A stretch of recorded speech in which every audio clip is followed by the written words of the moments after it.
Have you ever noticed that the harder you try to control your life, the more exhausted you become? We push harder at work, we overthink our relationships, we plan every possible outcome, hoping that if we can just stay one step ahead, we'll finally feel at peace. But what if peace doesn't come from controlling life? What if it comes from learning how to move with it?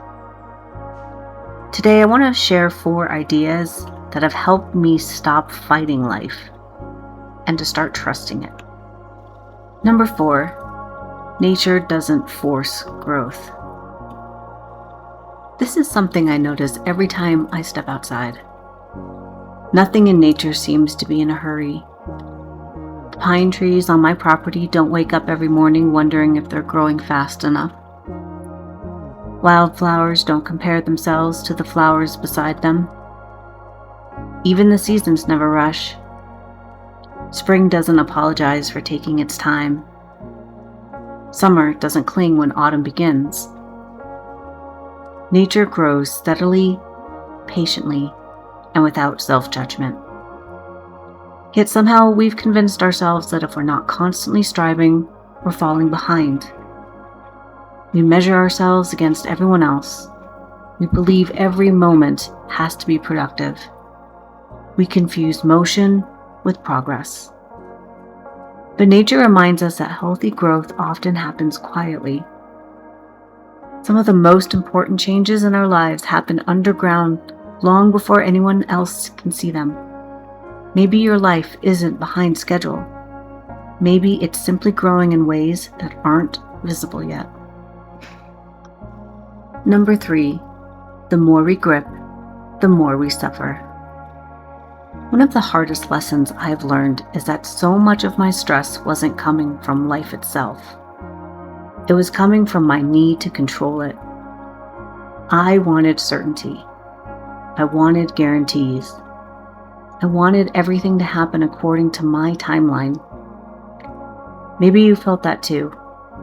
We grip relationships because we're afraid of losing them. We grip plans because we're afraid they'll fail. We even grip our own identity because change feels uncomfortable. But have you ever noticed what happens when you hold your fist closed for a long time? Eventually, it hurts. Life is much the same.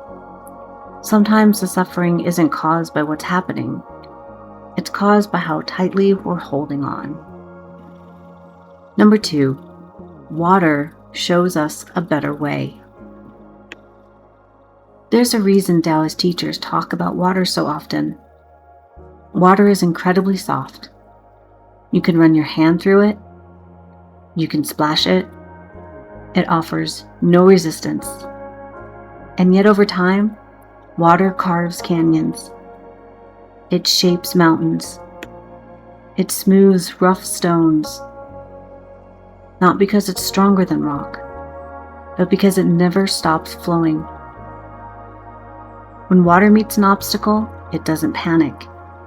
It doesn't declare itself a failure. It simply changes direction. How often do we refuse to do that? We become attached to one specific outcome, one specific plan, one specific path. When life changes, we think something has gone wrong. But maybe the invitation isn't to force our original plan. Maybe it's to flow toward a new one. Number 1, strength isn't always loud. I think our culture has confused strength with intensity. We admire the loudest voice, the busiest schedule, the person who never rests. But real strength often looks much quieter. It looks like responding instead of reacting, listening instead of interrupting, resting without guilt, being patient enough to let life unfold, not doing nothing, but doing only what is truly needed, without unnecessary force, without creating extra struggle. Maybe the strongest thing you can do today is stop fighting a battle that doesn't need to be fought. Maybe strength isn't pushing harder. Maybe strength is trusting more deeply. So I'd love to leave you with one question. Where in your life are you using more force than is actually necessary? Not where you should give up. Not where should you stop caring. But where could you soften your grip? Carry that with you this week. See what you notice. Because sometimes the biggest changes in our lives don't begin with doing more. They begin with forcing less. Thank you for spending this time with me today.